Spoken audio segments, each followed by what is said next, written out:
Hello guys, welcome to Samir Patel Public School. How are you friends? Today we see chapter 15 of 9th class Science, Improvement in Food Resources. Watch the video from start to end. If you like the video then please like and share.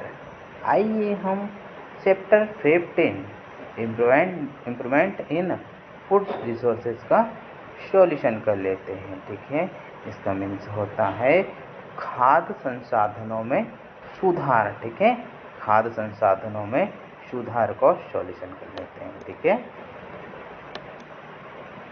इसमें हम first question देखते हैं, what do we get from cereals pulses fruits and vegetable. अनाज, दालें, फल और सब्जियों से हमें क्या मिलता है। What do we get from cereals pulses fruits and vegetable. अनाज, दालें, फल और सब्जियों से हमें क्या मिलता है। इसका आंसर देख लेते हैं। We get carbohydrates from cereals and proteins from pulses. Fruits and vegetables gives lots of vitamins and minerals. Carbohydrate हमें अनाज से मिलता है। ठीक है, कार्बोहाइड्रेट हमें अनाज से मिलता है और प्रोटीन दालों से मिलता है। ठीक है, प्रोटीन हमें दालों से मिलता है और फल और सब्जियों से हमें ढेर सारे विटामिन्स और मिनरल्स मिलते हैं। ठीक है, कार्बोहाइड्रेट हमें अनाज से मिलते हैं और प्रोटीन दालों से मिलते हैं और फल और सब्जियां हमें ढेर सारे विटामिन्स और मिनरल्स देते हैं। ठीक है,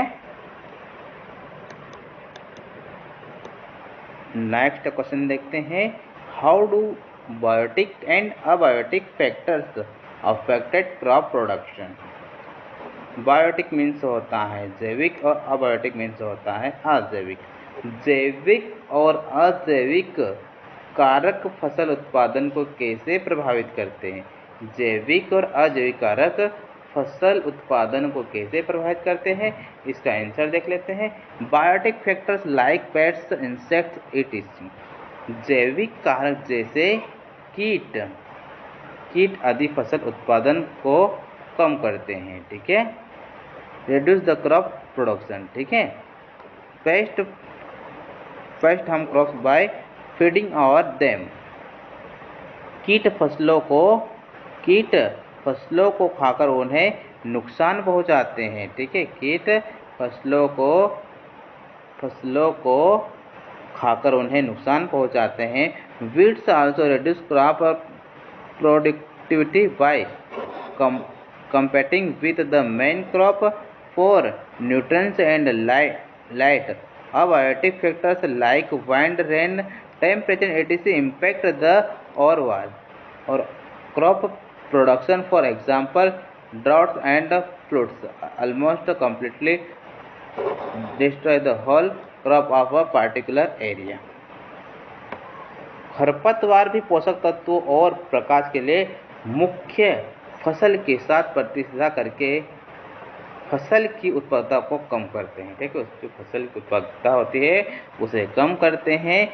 हवा, बारिश, तापमान आदि जैसे अजैविक कारक समग्र फसल उत्पादन को प्रभावित करते हैं। ठीक है, अजैविक कारक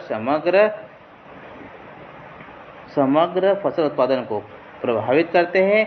एग्जाम्पल के लिए सूखा और बाढ़ किसी विशेष क्षेत्र की पूरी फसल को लगभग पूरी तरह से नष्ट कर देते हैं। ठीक है, उनको पूरी तरीके से नष्ट कर देते हैं। ठीक है, नेक्स्ट क्वेश्चन देखते हैं, question number 2, what are the desirable agronomic characteristics for crop improvement.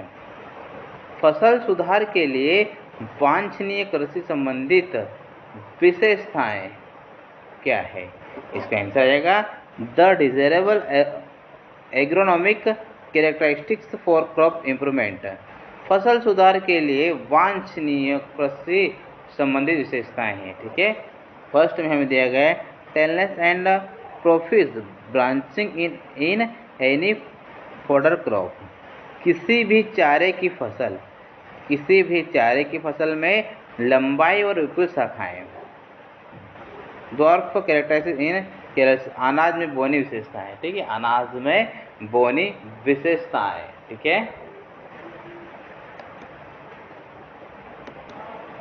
Next question देखते हैं। Question number 2, how do plants get nutrients? पौधों को न्यूट्रिएंट्स कैसे मिलते हैं? पौधों को न्यूट्रिएंट्स कैसे मिलते हैं? इसका आंसर देख लेते हैं। Plants consume nutrients from air, water and soil. पौधे हवा, पानी और मिट्टी के पोषक तत्वों का उपयोग करते हैं। ठीक है, पौधे हवा, पानी और मिट्टी से पोषक तत्वों का उपयोग करते हैं। Soil is one of the important sources of nutrients. मिट्टी पोषक तत्व के महत्वपूर्ण स्रोतों में से एक है। मिट्टी पोषक तत्व के महत्वपूर्ण स्रोतों में से एक है। Plants get 13 nutrients from soil. पौधों को मिट्टी से 13 पोषक तत्व मिलते हैं। ठीक है, पौधों को मिट्टी से 13 मिलते हैं। ठीक है, the remaining 3 nutrients carbon, oxygen and hydrogen are obtained from air and water. शेष 3 पोषक तत्व कार्बन, ऑक्सीजन और हाइड्रोजन हवा और पानी से प्राप्त होते हैं। ठीक है, हवा और पानी से प्राप्त होते हैं। ठीक है,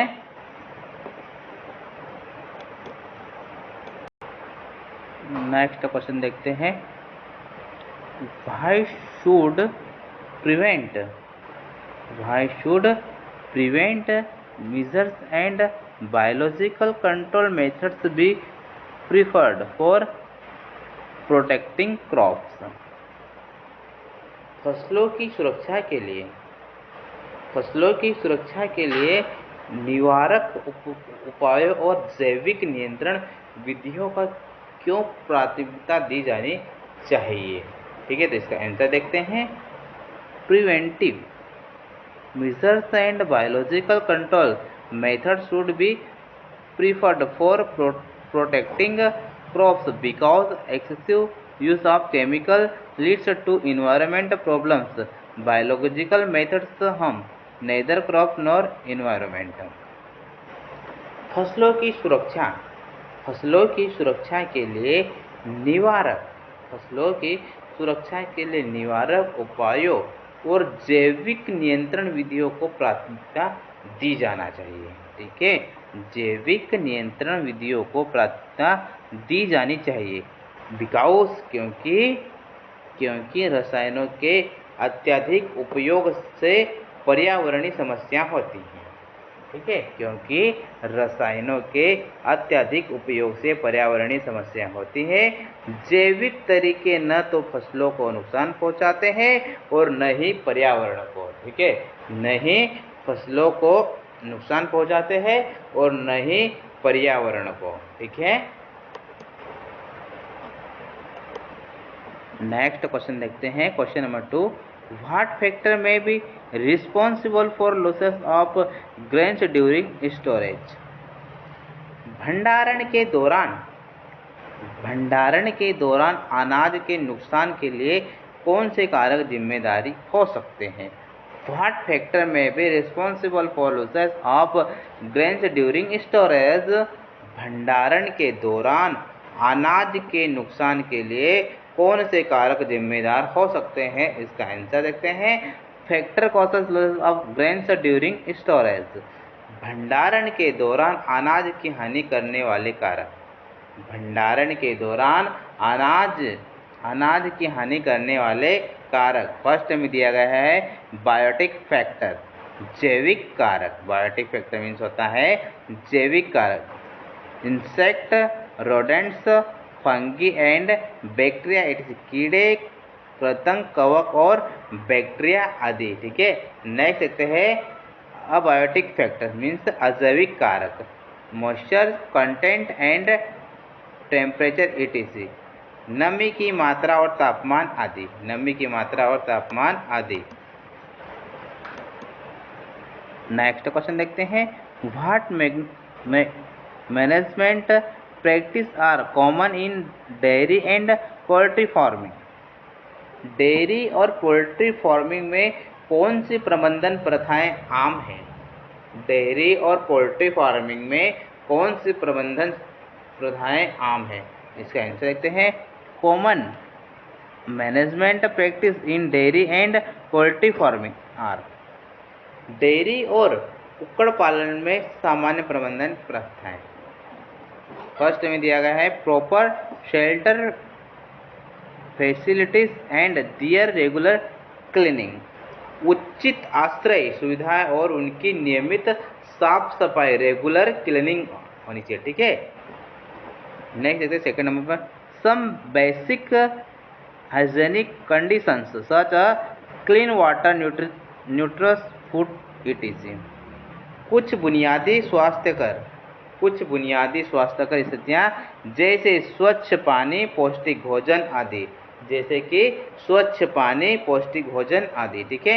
नेक्स्ट देखते हैं, animals are kept in spacious air and ventilated place. जानवरों को विशाल हवादार जगह पर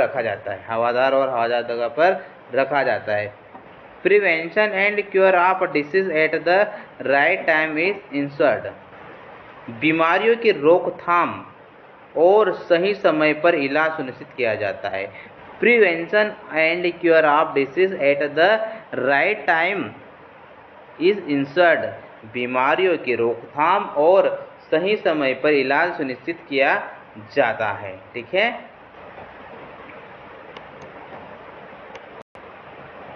नेक्स्ट क्वेश्चन देखते हैं, हाउ आर फिश ऑब्टेन्ड।